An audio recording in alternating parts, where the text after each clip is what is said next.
Hello everyone, इस video में हम बात करेंगे लूसेंट साइंस के क्वेश्चंस का सेट नंबर 13। आई होप कि इससे पहले कि आपने बाकी के सेट्स को ज़रूर देखा होगा। नहीं देखा तो मैं को रिकमेंड करूंगा कि प्लेलिस्ट जा करके चेक कर लीजिएगा।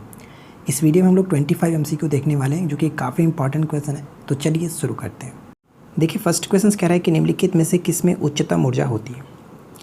इस क्वेश्चन को समझने के लिए हम लोग इस पर थोड़ा सा नज़र डालते हैं। और आपको पता है कि अगर हम लोग श्वेत प्रकाश को प्रिज्म से होकर के गुजारते हैं तो वो 7 रंगों में विभक्त होता है, इन्हीं 7 रंगों में। ठीक है, और यहाँ पे अगर हम देखें तो जो वॉयलेट होता है, वॉयलेट कलर यानी कि बैंगनी कलर, इसका तरंगदैर्घ्य सबसे कम होता है।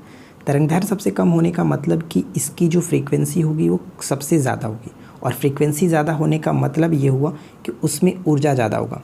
ठीक है, ध्यान दीजिएगा, अगर तरंगदैर्घ्य ज़्यादा है तो उसका फ्रीक्वेंसी कम होगा, क्योंकि ये दोनों एक दूसरे के व्युत्क्रमानुपाती होता है, फ्रीक्वेंसी और वेवलेंथ। ठीक है, तो अब हम यहाँ पे समझ सकते हैं कि जिसका तरंगदैर्घ्य कम है, ठीक है, जिसका तरंगदैर्घ्य कम है तो उसका फ्रीक्वेंसी ज़्यादा है।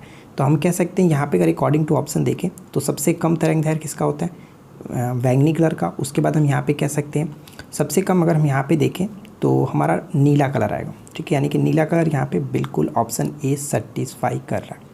ठीक है, तो राइट आंसर यहाँ पे ऑप्शन ए को टिक कर सकते हैं। चलिए अगला क्वेश्चन, सामान्य ताप एवं दाब पर किसी गैस के 1 ग्राम अणु का आयतन कितना होता है।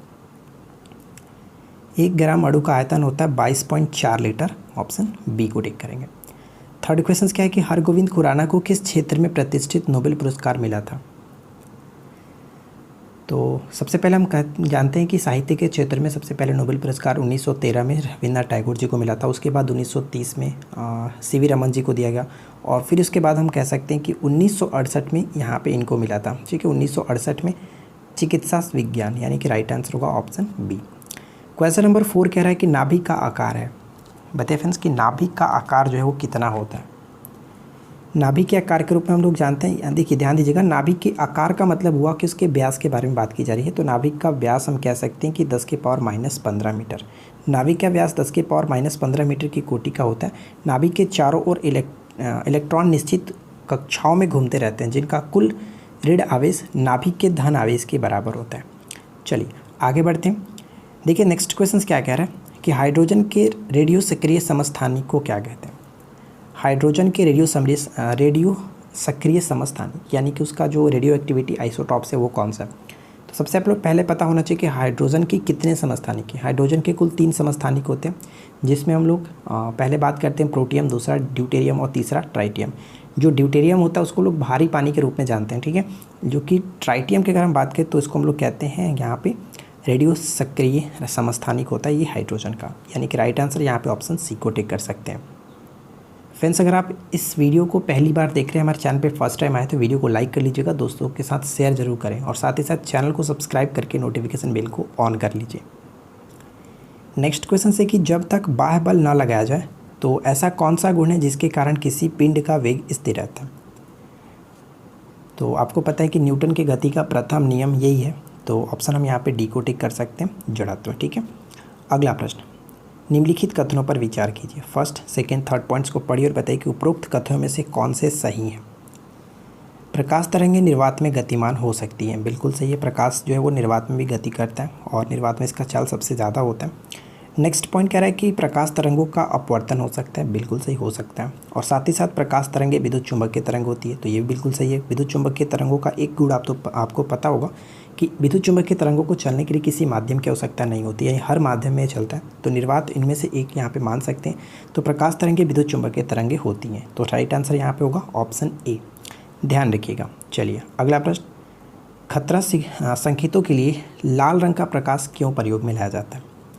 तो जो हम लोगों ने फर्स्ट क्वेश्चन के बारे में डिस्कस किया था, उसी के बेस्ड पे हम कह सकते हैं कि जिसका तरंगदैर्घ्य ज़्यादा होता है उसी को हम लोग यूज़ करते हैं। तरंगदैर्घ्य सबसे ज़्यादा होगा तो उसका स्कैटरिंग, यानी कि प्रकीर्णन जिसको कह सकते हैं, और प्रकीर्णन का मतलब साफ साफ भाषा में हम बताएं तो आप इसको छितराना कह सकते हैं, वो कम होता है। ठीक है, तो तरंगदैर्घ्य लाल रंग का सबसे ज़्यादा होता है, इस वजह से काफ़ी ये दूर तक पहुँच सकता है, हम दूर से भी देख सकते हैं। इस वजह से इसको हम लोग खतरे के सिग्नल के रूप में प्रयोग करते हैं। तो लाल प्रकाश का प्रकीर्णन सबसे कम होता है, C will be correct answer. Next one, जब किसी धातु का पृष्ठ किरणित किया जाता है तब इलेक्ट्रॉनों का निष्कासन क्या कहलाता है।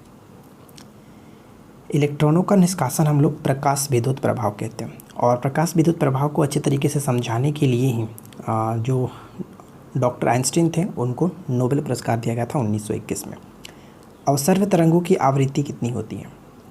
अवसर्व तरंगों की, एक होता है अवसर्व तरंग, दूसरा होता है सर्व तरंग और तीसरा होता है परासर्व तरंग। जो अवसर्व तरंग होता है वो 20 हर्ट्ज से कम होता है और जिसे हम लोग सुनते हैं जो होता है सर्व तरंग 20 हर्ट्ज से 20,000 हर्ट्ज के बीच की आवृत्ति होती है। ठीक है, तो यहाँ पे फिलहाल हमारा करेक्ट आंसर हो गया ऑप्शन ए। नेक्स्ट पॉइंट है कि स्तनधारी वर्ग का विशिष्ट लक्षण है। स्तनधारी वर्ग का विशिष्ट लक्षण क्या है? तो देखिए, स्तनधारी वर्ग का विशेष लक्षण के रूप में अगर हम बात करें तो स्तन ग्रंथियाँ भी होती हैं, संवेद ग्रंथियाँ भी होती हैं, साथ ही साथ 4 कोष्ठ हृदय भी होता है। यहाँ पे तीनों के तीनों चीज़ें करेक्ट हैं, इस वजह से ऑप्शन डी होगा करेक्ट आंसर। नेक्स्ट वन, निम्नलिखित में से कौन सी फसल मृदा को नाइट्रोजन से भरपूर कर देती है? निम्नलिखित में से कौन सी फसल मृदा को नाइट्रोजन से भरपूर कर देती है? और वो है मटर। ठीक है, मटर।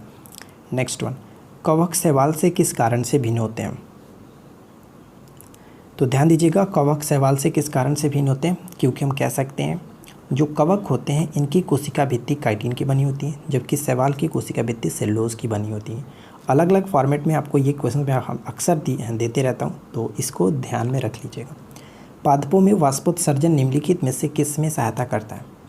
पादपों में वाष्पोत्सर्जन निम्नलिखित में से किस में सहायता करता है? तो देखिए, ध्यान दीजिएगा, जल का अवशोषण तथा ऊपरी मुख गति के लिए भी, जल के अवशोषण और अवशोषित खनिजों की ऊपरी गति के लिए भी, साथ ही साथ तापमान का नियमन के लिए भी करता है।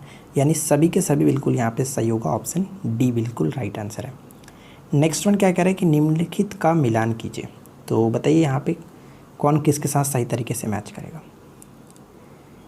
तो देखिए फ्रेंड्स, यहाँ पे अगर हम मैच करें तो आपको पता होगा कि प्रोटीन जो होता है वो एमिनो अम्ल यहाँ पे मैच करेगा। कार्बोहाइड्रेट्स की बात करें तो ग्लूकोज एक प्रकार का कार्बोहाइड्रेट्स के रूप में आता है, और ग्लिसरॉल की बात करें तो ये वसा के अंतर्गत आएगा। तो यहाँ पे मैच हमारा कर रहा है ऑप्शन ए। ठीक है, नेक्स्ट क्वेश्चन बनता है कि कोशिका में स्थित तरल जैविक पदार्थ को जीवद्रव्य का नाम किसने दिया था? जीवद्रव्य का नाम किसने दिया था? पुरकिंजे कह सकते हैं, ऑप्शन सी करेक्ट होगा। नेक्स्ट वन, विज्ञान की वह शाखा जिसके अंतर्गत निम्न ताप और उसके अनुप्रयोगों का अध्ययन किया जाता है क्या कहलाता है? तो इसको हम लोग कहते हैं क्रायोजेनिक्स। ठीक है, cryogenics option A correct answer है, और ये काफ़ी इंपॉर्टेंट क्वेश्चन है, कई बार पेपर में आपको देखने को मिलता रहता है। नेक्स्ट क्वेश्चन की निम्न में से कौन वायु को सबसे अधिक प्रदूषित करता है?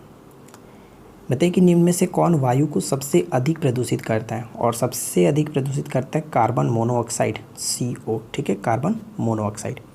नेक्स्ट वन, सूर्य में कौन सा परमाणु ईंधन होता है?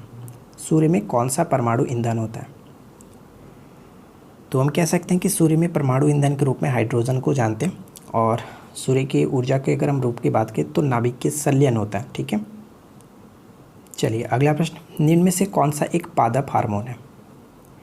देखिए, पादप हार्मोन की अगर हम यहाँ पे बात करें तो कह सकते हैं साइटोकाइनिन। ठीक है, साइटोकाइनिन एक प्रकार का पादप हार्मोन है। यहाँ पे इसके बारे में कुछ पॉइंट्स मैंने नोट डाउन किया, आप इसको पढ़ सकते हैं कि पादप हार्मोन, जिन्हें हम लोग फाइटो हार्मोन भी कहते हैं, रसायन होते हैं जो पौधे के विकास और विनियमित करते हैं। साथ ही साथ इसे और भी कुछ पॉइंट से पढ़ लीजिएगा कि पौधों में मुख्यतः 5 प्रकार के हार्मोन्स पाए जाते हैं, जैसे ऑक्सिन, जिब्रेलिन, साइटोकाइनिन, इथाइलिन और एस-बेसिक अम्ल। ठीक है, चलिए, और इसके संबंध में एक और पॉइंट्स यहाँ पे दिया गया, देखिए क्या है कि साइटोकाइनिन हार्मोन किसकी खोज किसने की थी? तो मिलर ने 1955 में किया था। चलिए, नेक्स्ट वन क्वेश्चन कह रहा है कि 2,4-D क्या है? बताइए कि 2,4-D क्या है? तो कह सकते हैं कि 2,4-D एक प्रकार का खरपतवारनाशी होता है, option D will be correct answer. सबसे बड़ा कुल कौन सा है? सबसे बड़ा कुल कौन सा है? तो कंपोजिटी को यहाँ पे टिक करेंगे। कंपोजिटी सबसे बड़े कुल के अंतर्गत आता है। पढ़ सकते हैं कि कंपोजिटी फूलों वाले पौधे की एक कुल है। इस कुल को हिंदी में हम लोग संग्रथित कुल कह सकते हैं। इस कुल में अन्य कुलों की अपेक्षा बहुत अधिक पौधे होते हैं जो कि विश्वव्यापी भी हैं। नेक्स्ट क्वेश्चन देखिए क्या है। अगला प्रश्न ये कि धान का खैरा रोग या फिर हम कह सकते हैं लघुपत रोग किस तत्व की कमी से होता है? धान का खैरा रोग या फिर लघुपत रोग किस तत्व की कमी के कारण होता है? तो इस प्रश्न का करेक्ट आंसर क्या? ऑप्शन ए, यानी कि जस्ता के कारण, ऑप्शन ए करेक्ट आंसर है। पौधों में फ्लोएम मुख्यतः उत्तरदायी है। पौधों में फ्लोएम मुख्यतः उत्तरदायी है। क्या होगा राइट आंसर? पौधों में फ्लोएम मुख्यतः उत्तरदायी है। फ्लोएम का कार्य क्या होता है कि आहार वहन करना, यानी कि पौधों के विभिन्न भागों में भोजन को पहुंचाना, आहार वहन करने के लिए फ्लोएम उत्तरदायी होता है। जबकि जाइलम की बात करें तो जाइलम क्या करता है कि जल का इधर उधर कह सकते हैं वहन करता है।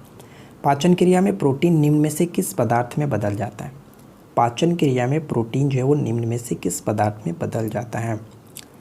Option C will be correct answer, amino अम्ल में। ठीक है, तो देखिए यहाँ पे हम लोगों ने 25 मोस्ट इंपॉर्टेंट एमसीक्यू को कवर किया, जो कि हम लोग डेली बेसिस पे करते हैं। और मुझे आशा है कि आप लोगों ने 25 में से काफ़ी अच्छी स्कोरिंग कर भी ली होगी। जिन्होंने 20+ किया वो काफ़ी अच्छे तरीके से प्रिपरेशन कर रहे हैं। तो फ्रेंड्स, उम्मीद करता हूँ कि वीडियो अच्छी लगी होगी। वीडियो अच्छी लगी हो तो लाइक कर दीजिए, दोस्तों के साथ शेयर भी ज़रूर कर दीजिएगा। साथ ही साथ चैनल पर पहली बार है तो चैनल को सब्सक्राइब करके नोटिफिकेशन बेल को ऑन रखें। चलिए मिलते हैं नेक्स्ट क्लास में। Thanks for watching, keep keep learning, have a good day.